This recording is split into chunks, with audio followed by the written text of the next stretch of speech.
Today, we're diving into an incredible story of survival. We're going to spend a year in the life of one of northern India's most fragile and most important ecosystems. This is the story of Chhilchhila, and why, for so many species, it's truly their last hope.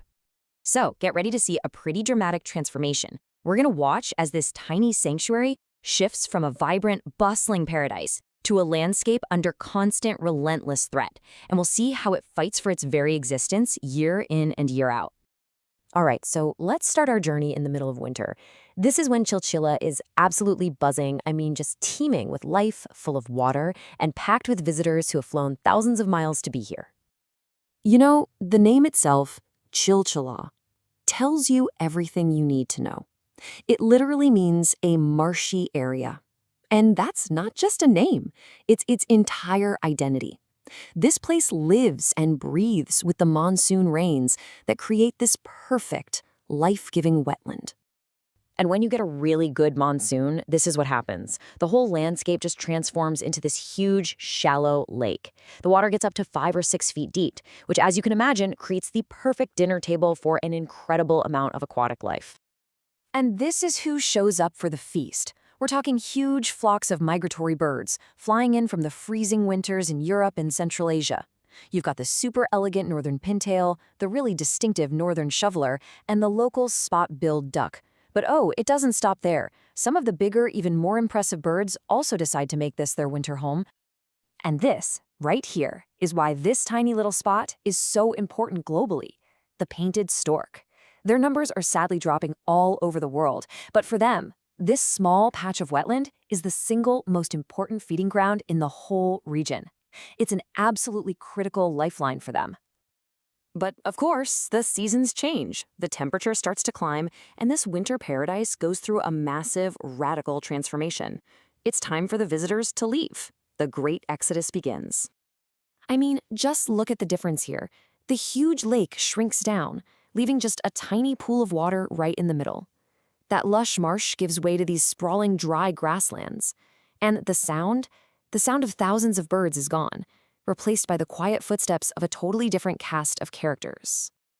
So as the water pulls back, this whole new ecosystem just springs to life. The grasslands take center stage, and they bring with them a whole new set of residents. And first on the scene, the majestic nilgai, also known as blue bulls. We're talking about India's largest antelope. They show up in big herds to graze on all that fresh grass. For an animal this big, these small pockets of wilderness, like Chhilchhila, are absolutely vital for their survival and for raising their young. Now, the nilgai are pretty hard to miss, but they are definitely not alone.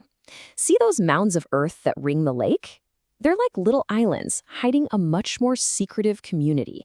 So what else is tucked away in there? This is the hidden world of Chhilchhila. You've got wild boar, golden jackals, the super elusive jungle cat, and reptiles like the monitor lizard, all calling this place home. It's also a haven for ground-nesting birds like the Indian thickney, whose camouflage is so good you could stare right at it and not see it. But, and this is a big but, this incredibly delicate balance of life, both in the wet winter and the dry summer, is facing a massive and growing danger. The sanctuary is basically under siege from the pressures of the human world just outside its borders. And the thing is, these aren't just separate problems. They feed into each other, creating this deadly domino effect. Packs of stray dogs wander in from nearby villages and hunt here, killing young nilgai. The roads nearby become death traps, especially for nocturnal animals like that rare jungle cat. Fires, set on farms next door, often spread out of control and just sweep through the sanctuary, burning everything. And on top of all that, when the rains are bad, water becomes scarce and poaching gets even worse. Listen to this quote from the documentary Focal Wild. It really lays it out there. Their home is slowly being destroyed at the hands of humans. Many species of animals and birds have already disappeared from here. This isn't some problem for the future. It's happening right now. The pressure is so intense that some species are just gone from this area forever.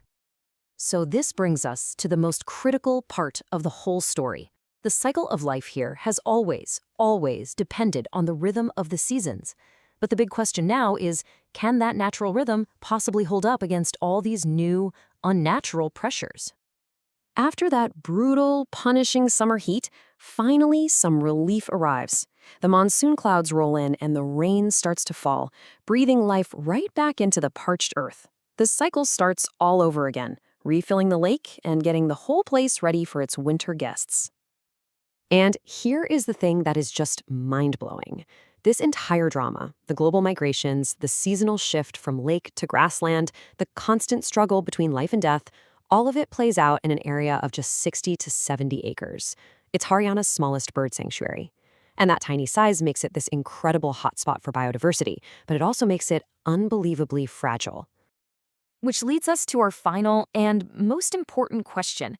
The monsoon, yeah, it can bring back the water, but it can't stop the fires. It can't stop the poachers or the traffic on the roads.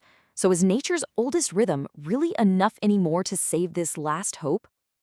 Well, the hard truth is that the survival of Chhilchhila, and countless other little sanctuaries just like it, doesn't just depend on the seasons anymore. It depends on us. It depends on us realizing that these tiny pockets of wild aren't just isolated islands. They are irreplaceable pieces of a much bigger world that we all share.